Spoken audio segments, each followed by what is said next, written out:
Good evening. Do you believe in psychic ability? Can you sense what image has been wrapped up behind me here? I'm in the Science Museum, London, and this secret picture, which has been hanging for a week, was drawn by one of the curators. She wrapped it up herself, and she is the only person in the world who knows what it is. So get a pen and loads of paper ready. You are going to take part in a nationwide remote viewing experiment, the largest of its kind. Welcome to the show.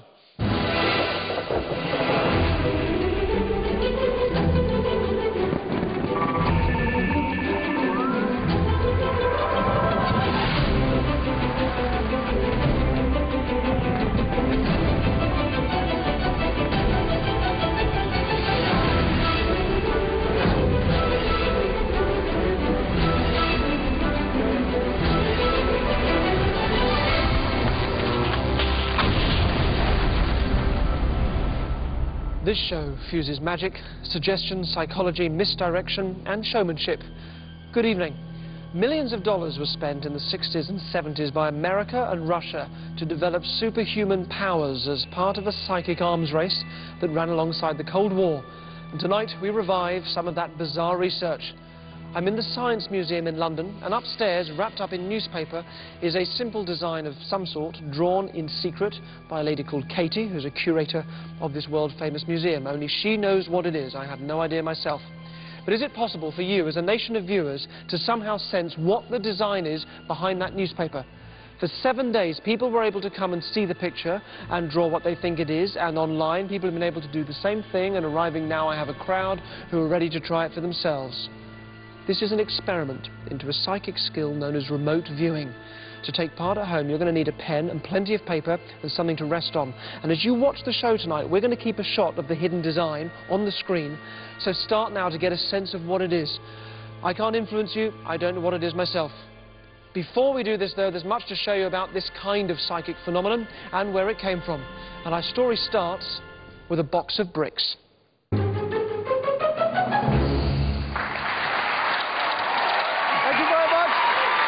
Thank you, you're very kind, thank you.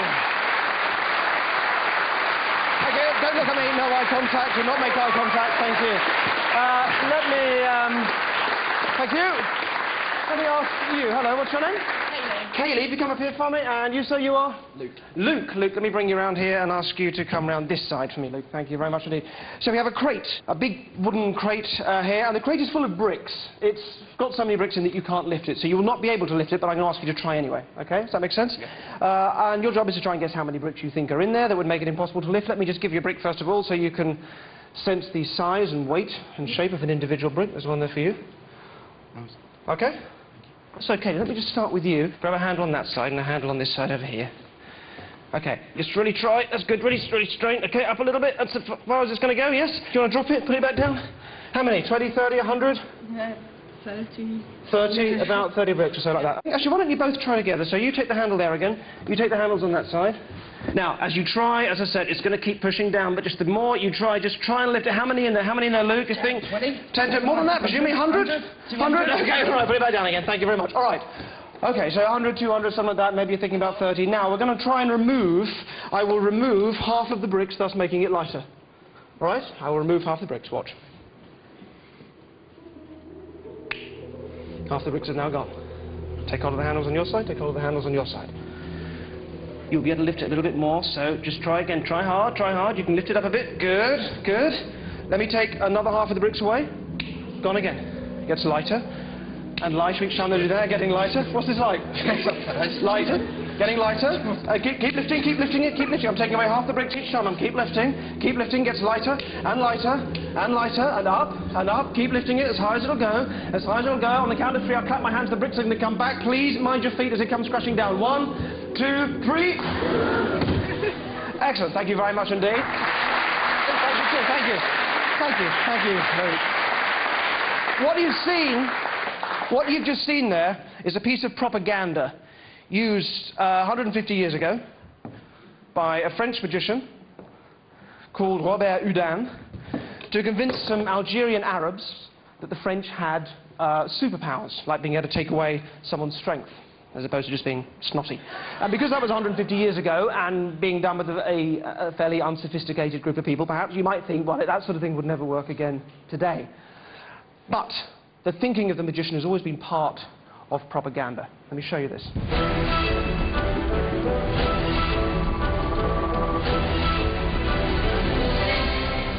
In 1968, the Russian KGB leaked a piece of footage as propaganda to the CIA.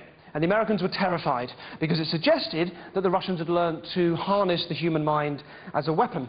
And this led to the CIA reacting by doing their own psychic research, and then this extraordinary kind of psychic arms race developed for 20 years, costing millions and millions of dollars. I'm going to show you the footage that kicked all this off. This is a woman called Nina Kolagina, and she is moving a compass needle using her psychic ability. Have a look.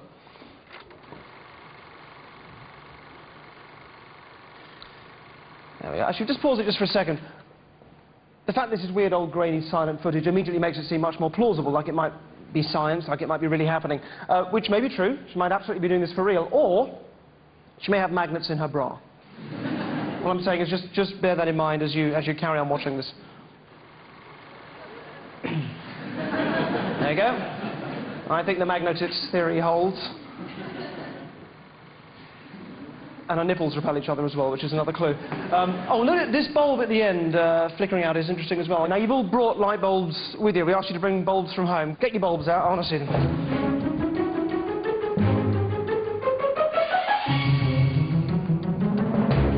What's interesting is that that flickering light bulb thing has remained with us. It's become part of the magician's myth, you know, the idea that a psychic or a magician has this kind of energy that makes light bulbs flicker. You see it in films when the satanic antagonist enters a room and the lights flicker above him. Let me try this with... Where's that? Is that from home? Is that one of yours from home, or did you... Yeah? Actually, no one's touched it. That is definitely your bulb. Actually, what's your name? Michael. Michael? Yeah. Would you head up with me? Thank you, Michael. Give Michael a hand.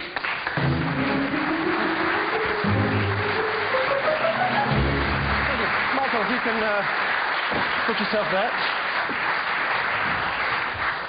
Thank you, Michael. I'm going to ask you, can you initial that sort of metal base of the bulb, and on both sides as well, just so you can keep your eye on that, and you'll know that it will remain your bulb throughout. These metal bases on light bulbs, sadly, are not magnetic, so my special bra won't do me any good today. Which you're wearing it anyway, just in case. But thank you. Pop that there. So, Michael, if you sort of forget about all the kind of fake psychics and charlatans. The fact is we're hardwired to convince ourselves of these kind of beliefs. The moment you start to entertain the idea of a psychic belief, then instead of laying dormant on the table like your bulb here, it starts to gain its own momentum.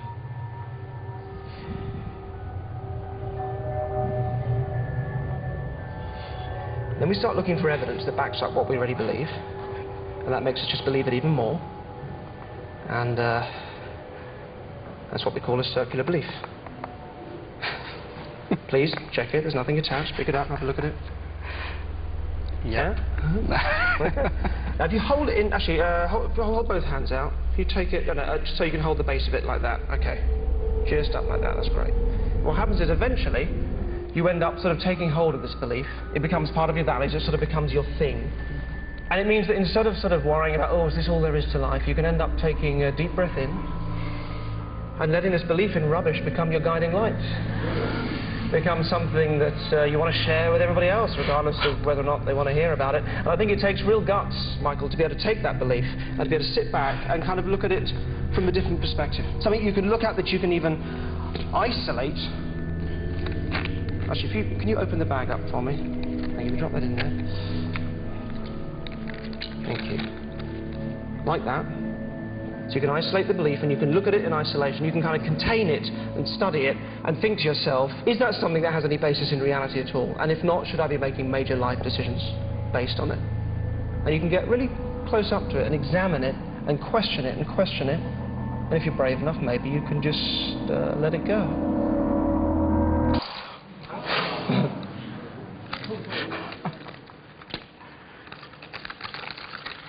With a big bang. Alakazam. Thank you very much indeed. Thank you, Michael. Thank you.